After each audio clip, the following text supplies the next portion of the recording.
अस्सलाम वालेकुम, ईद मुबारक। तो आज ईद के मौके पर हम थोड़ा माशरत के बारे में आपसे हदीसों को शेयर करेंगे। माशरत के बारे में आपसे थोड़ी गुफ्तगू करेंगे। तो चलिए, आऊज़ु बिल्लाहि मिनश शैतानिर रजीम, बिस्मिल्लाहिर रहमानिर रहीम। माशरत पर गुफ्तगू के आदाब। ज़बान जिस्म का बज़ाहिर एक छोटा सा हिस्सा है, मगर इसी पर इंसानियत के अच्छे बुरे अमाल का दारोमदार है।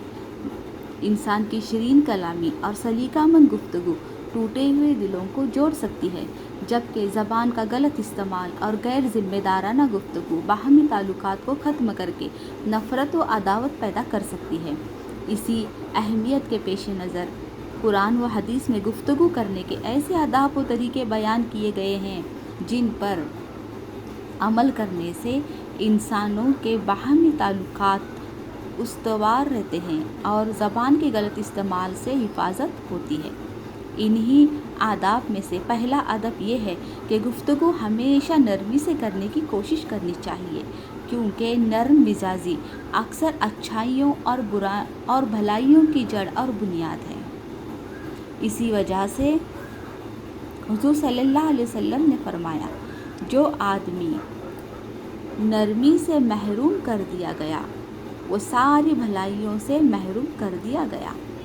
दूसरा अदब यह है कि जब कोई बात किसी को समझानी हो तो गुफ्तगू ठहर ठहर कर करनी चाहिए, ताकि बात सुनने वाले को अच्छी तरह समझ में आ सके।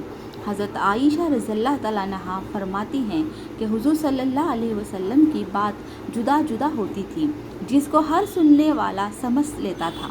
तीसरा अदब यह है कि गुफ्तगू उमूमन आहिस्तगी और मुनासिब आवाज़ के साथ करनी चाहिए। बेमौका चीख चीख कर बातें करना हिमाकत व जाहिलियत की निशानी है। अल्लाह ताला ने कुरान में हज़रत लुक़मान अलैहिस्सलाम की ज़बानी गुफ्तगू और बोल चाल का तरीका इसी तरह सिखाया है।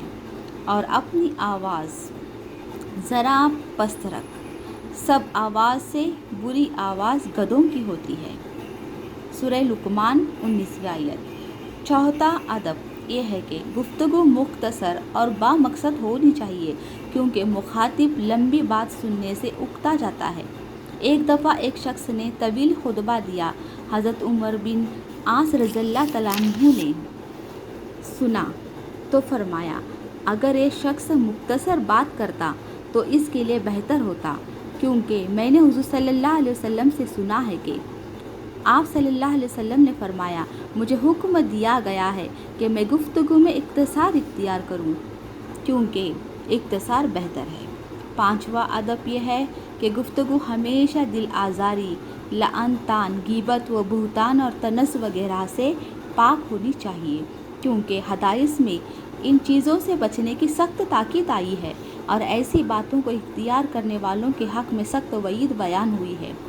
छठा अदब ख़ास तौर पर औरतों के लिए है कि वो मर्दों से नज़ाकत के साथ गुफ्तगू न करें, बल्कि कुछ फीके अंदाज में बात करें। अल्लाह ताला ने औरतों को इसकी हिदायत देते हुए फरमाया, तुम नज़ाकत के साथ बात मत किया करो। कभी किसी ऐसे शख्स से बेजा लालच करने लगे जिसके दिल में रोग होता है, और बात वो कहो जो भलाई वाली हो।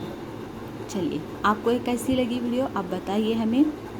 तो खुदा हाफिज़, सबको ईद मुबारक।